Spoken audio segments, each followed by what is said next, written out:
Alright, so we did leave off pretty close to here on Tuesday with Tut's tomb. So this is a winged scarab. This is something that was found wrapped in the body, or wrapped with the mummy. We'll talk about the winged scarab when we get into mummification tomorrow. But the winged scarab, there was usually always some type of an amulet like this that was placed with the mummy.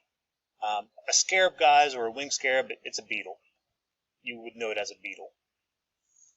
This one has different colors of glass and different gemstones in it. This was the box that held his Canopic jars, and again, I think we went over this the other day. But it is a wooden box that is given a gold coating. But those Canopic jars, they're the jars that held the individual organs that were removed during mummification. They were mummified individually, placed in a special jar, and then buried in this box. Someone asked if they would ever steal the Canopic jars. Answer is yes. When they found Tut's, his were gilded also, so they had gold on them. So they did have value, even though they had mummified organs in them. People would still take them just because they did have value. Oops. Oh, yep, there we go. All right. So here's good old King Tut's mummy. It has been removed from the coffin on a couple of occasions to be studied by X-rays, MRIs, CAT scans, just different things to try to tell things about it or learn different things about it. I told you the other day, when it's not being studied, it is placed back into the coffin and it is in the tomb. But his mummy is not in very good shape. It did get damaged being removed from the coffin, specifically the head. The head did come off, and several of the bones and things, obviously being thousands of years old, under the process of mummification, it obviously doesn't take to being moved around very well. But they have learned a couple things from his mummy. Being able to study the mummy and everything, they were able to see that he does have some injuries. And he does have some health issues. The way his bones and things were kind of shaped and the way that they had grown weren't exactly normal. He had some birth defects. His legs were kind of bow-legged, really.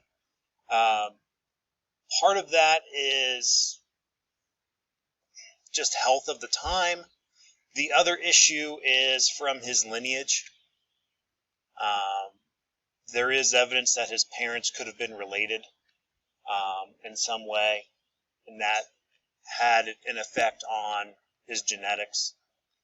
But by studying the mummy, they were trying to figure out, how he died at such a young age.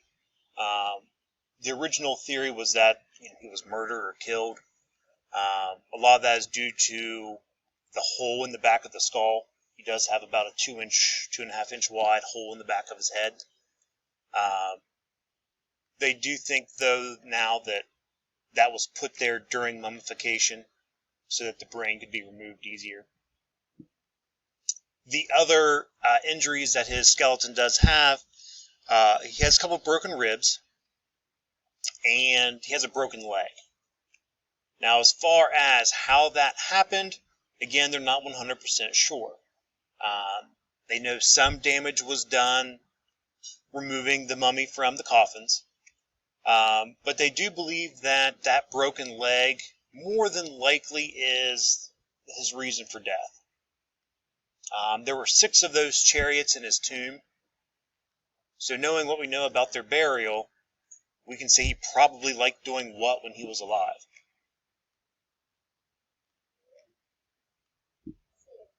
Riding in chariots. Chariots are like, it's a one-man cart that's pulled by a horse. Okay? So, they think maybe he was in a chariot accident or wrecked, and got rolled over on, something like that. If you break a leg at that point or in that time period and it breaks the skin at all, the odds of infection are very high. So a very common theory is that he died from that infection. We do know that based on the stuff that was found in his tomb, he liked thinking of himself as this warrior. There were a ton of weapons found in his tomb.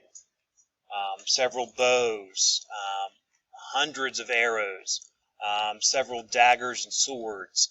So, we know that he liked physical activity, and more than likely that's probably what did him in. He probably had some type of an accident, and that's what broke his leg.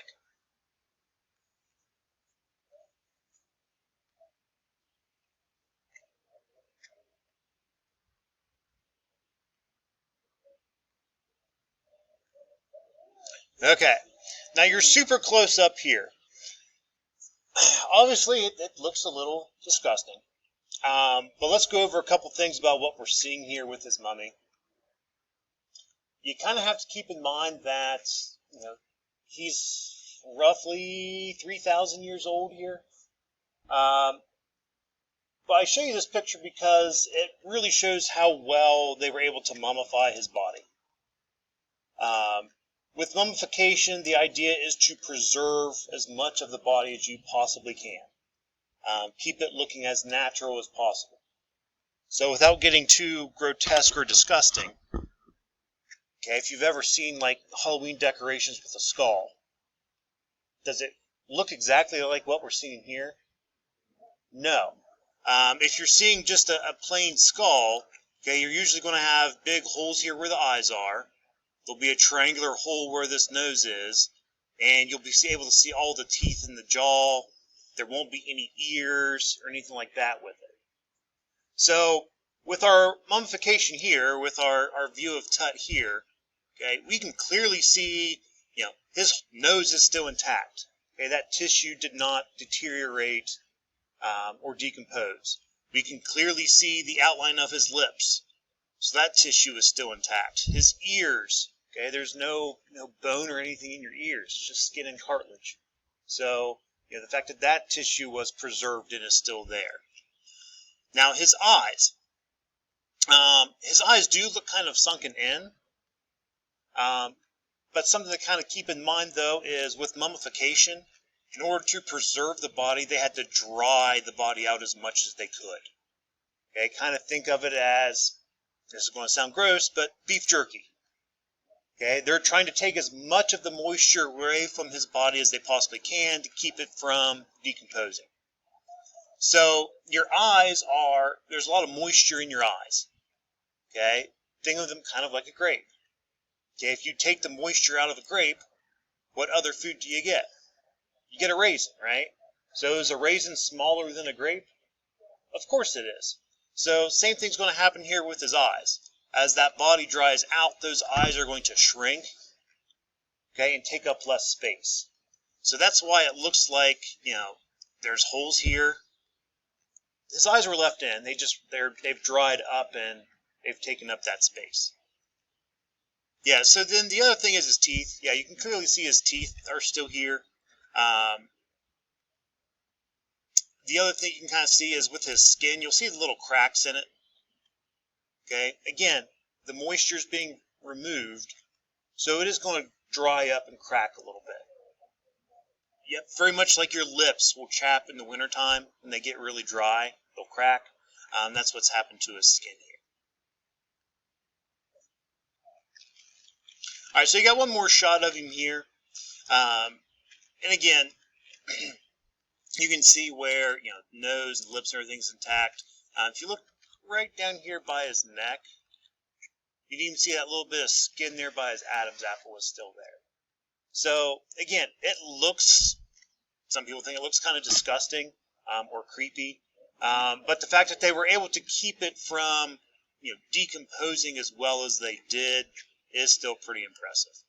Alright, so next thing I'm going to show you guys, it's about 10 minutes long or so, but it is a group of scientists who are going through and they're trying to preserve Tut's tomb. I'm showing it to you because it's an HD. They take you inside the tomb. You can see it really, really well. But with this video, the people that are going in are trying to preserve the paintings and things that are on the side of the tomb. So it does a really good job of showing you, better details of what I did with the actual PowerPoint and just the pictures that we saw. Those of you guys who are watching this video, I'll attach it, so you have to watch it on a separate link. It won't be in this same video.